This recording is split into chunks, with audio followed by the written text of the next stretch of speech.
Mabuti na lang at dumating na ang mga backup. Mas mabilis ang trabaho natin ngayon dahil marami na kami. 5 tao na yung magtatrabaho. Yan o, bilisan na natin to. Para isang araw lang tapos na. Ganun, pag maraming tao.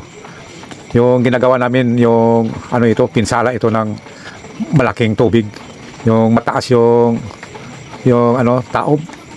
200 Gs ang ano, high tide. Kaya nabukwang yung ano namin pilapil. Mabuti dito banda to sa taas, sa mga may mga niyugan banda. At saka sa gilid ng ano ng suba, maraming ano mga piyapi at saka nipa. Kaya hindi siya lumaki ng todo, maliit lang.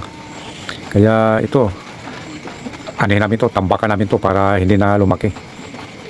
Ganito talaga yung trabaho sa paggawa ng pilapil. Madungis ka ng putik. Kaya ganito talaga. Kapag sanay ka talaga sa hirap, mas madiskarte ka sa trabaho. Yan, panoorin natin ito para makita ng mga tamad mag-aral na pag wala ka talagang pinag-aralan, ganito yung mapuntahan mong trabaho, ganito yung magbarita ka. Mahirap na trabaho yung mapuntahan mo. Kaya advice ko sa mga kabataan ngayon, mag-aral kayo ng mabuti para hindi kayo bumagsak sa ganitong trabaho. Ang hirap. Ito, natapos na rin. Last 2 Gs natapos. Bali, 6 na oras at saka 10 minuto.